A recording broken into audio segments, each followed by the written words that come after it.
Welcome to Chump or Champ. What's the Chump or Champ? Well, that's simple. Would you go to any movie solely based on something in this place, regardless of the quality? Well, you, sir, are a chump. On the other hand, if you bring your mom to a movie based on something here because of the quality, well, not only are you a good offspring, but you're a champ. Here, we will watch and review movies based on today's pulp culture to help you determine whether it's a chump or a champ. Come on, Mom's buying the popcorn.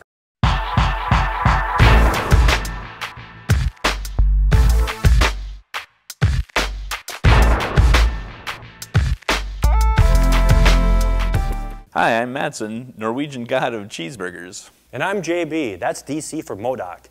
And this is... Today we're going to be doing a double feature for you. We're going to be reviewing Wrath of the Titans, followed by the other movie.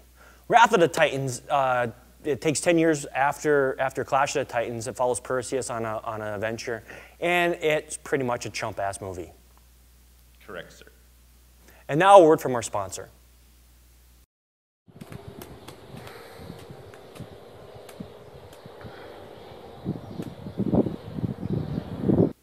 So the next movie we're going to review is The Avengers. The Avengers is the continuing the momentum from the first Iron Man movie through Captain America. Nick Fury, the head of the international agency S.H.I.E.L.D., must put together a team of extraordinary individuals to foil the plans of the mad god Loki, who wishes to conquer the Earth with the help of a powerful artifact to bring forth an otherworldly army. Well, overall, I give this movie a champ. I very much liked it, but I'm going to say right now, I'm going to be hard on the movie just because I expected it to be so good. I'll listen to what you have to say before I start ripping into the movie, but I do give it a champ. I very much did like the movie, but I'm going to be hard on the movie when I go that way. I too give it a champ. I think anyone who has seen the setup characters, the setup movies for all the individual characters, should not be lost at all on knowing who these characters are and what they're doing. There's some of their motivation. There's one scene in particular that I absolutely hate, because I think it was forced into it. But other than that, no, it's an absolute champ. See, that's where I have the problem is, to me, this is not a standalone movie. You kind of needed to see the other movies to know who Loki is, to know what the power source is, to have any character development in the movies. So if you're just going to the Avengers just because, well, everyone's going to the Avengers, I mean, it's a huge blockbuster already, you might be lost. I don't know, because obviously I've seen all the other movies, but that's where I felt the story was a little bit weak as far as like character development and stuff, because they expected everyone to already have the knowledge from the other movies. They finally did something right that I felt that should have been done with the X-Men. If they ever did a Justice League movie, they should have done this way. They establish all their characters in standalone movies. That way, you don't have to establish anyone's character in this movie, and you can just go with it, because hopefully your base audience already seen those things. And that's what happens when you make an ensemble movie, is you have to establish everybody, or it becomes about one person, like the X-Men. It's about Wolverine.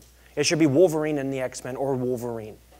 I mean, if they would have done the establishing movies of all the X-Men characters and then went into the X-Men, I think it would have been a better movie. Granted, I still like the X-Men, and we're not talking about the X-Men, but you know what I'm saying? It's that was the genius part that was a fluke, because you know, for Iron Man, there was no one knew they were going to make an Avenger movie. That was just a nerd thing at the end that made everyone get all hard.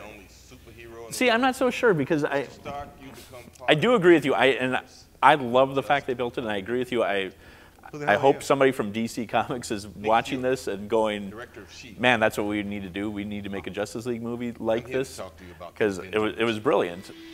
The problem I have, again, is, to me, the story itself, I know they try it, you know, because they're setting up a sequel, obviously, and continuing the stories of all the other characters. They're setting up sequels, but they don't really explain, like, where does Loki get his power? What, you know, if you haven't seen Thor, you don't know what Loki is or where he got his power, and they don't do very good jobs of you know, quick backstory explanations to me. The movie, I really thought the movie was a lot funnier than, you know, realistically, it was a pretty funny movie. And to that sense, it had that first Iron Man feel to it, where the writing of it was really well done, I thought. Some of the jokes were a little forced, and I think they almost tried to make all the characters like Iron Man from the first one, you know, just kind of, you know, the I don't care, I'm going to do funny things and not care. And it didn't really work. Like, I don't know, I just, some of the jokes just felt forced to me. But when you talked like some of the banter between Bruce Banner and Tony Stark, that was hilarious. The only banter that was funny is when Tony Stark was talking. Everyone else was, I don't want to say dry, but Captain America was the Captain America from the 40s, very patriotic about how he presented himself, that he was on a mission. He got in someone's face about, well, Tony Stark, you see it in the trailer, about if without the suit, what are you? It wasn't, to me, none of the other characters were funny for funny's sake. I mean, Banner was funny because he was playing off of a Tony Stark. Correct. But other than that, I don't think anyone else felt forced like they were trying to crack a joke. Okay, overall, character-wise, who did you like? Is there any character you didn't like in the movie? I thought the weakest character actually was Black Widow. Let me put you on hold. See, and I liked the Black Widow character. I probably thought Captain America was the weakest character. And I know, okay, I know he's in the army. You have Tony Stark, one of the smartest people in the world. How does Captain America become the leader of the Avengers? I don't know if I can do this. They all of a sudden turn to him and say, you make the call, Cap. What? You have the smartest person in the world, and I don't care that it's a military, you know, you're trying to get more of a military function. You still have the smartest person in the world, and somebody who's been doing it longer than you. Not necessarily.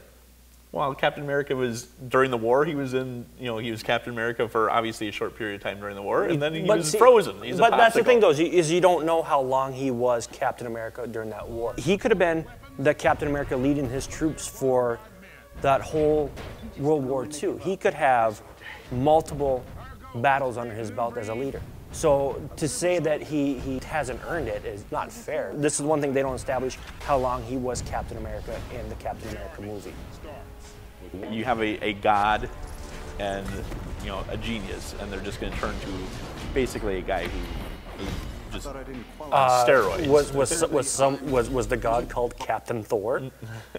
Well, but he's Captain still Iron Man. He led an army. He led an army He didn't against have the title giants. Captain. Yeah, he had no rank. That's his See? problem. He's was just a private. punk. He's He just was a a punk. private. So characters, the visual effects of this movie, what do you think? Visually, I really like the movie. I thought the Hulk, which is always going to be the hardest character to do, looked very good. I thought the alien things were really cool. I don't know what it was called, the giant fish thing that kind of swims on the streets or above the streets. That was really cool. I thought overall visually, I really liked the movie, and special effects wise, sound wise, it was really good. It was really well done. Like I said, the only nitpicking again, and I'm not going to say who it is, but the very last, there's a kind of a spoiler scene. At the end, I thought that character, won't say who it is, looked a little bit cheesy, a little bit cartoony. But other than that, I would definitely recommend it. I thought it was a great special effects.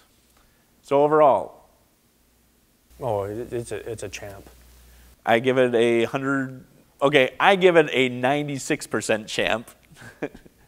Dude, if we haven't seen it yet, what's wrong with you, champ? Avengers Assemble. Our Netflix pick of the week is the original Iron Man, RoboCop, New Detroit's mightiest hero. It stars Red Foreman, also known as Kirkwood Smith, shoving his foot up Peter Weller's ass, the original Eric Foreman. To present to you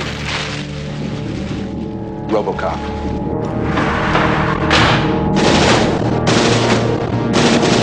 This guy's really good. He's not a guy, he's a machine. Stay tuned for the next Chumper Champ as we review Zeus versus the Water Transformers.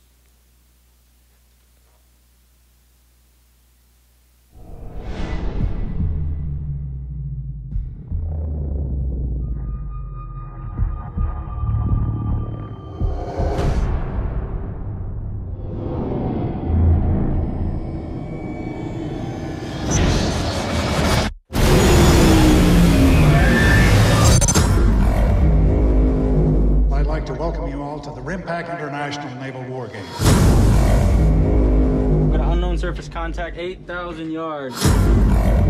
Is this some kind of exercise? Probably. Our Netflix pick of the week is the original Iron Man, RoboCop.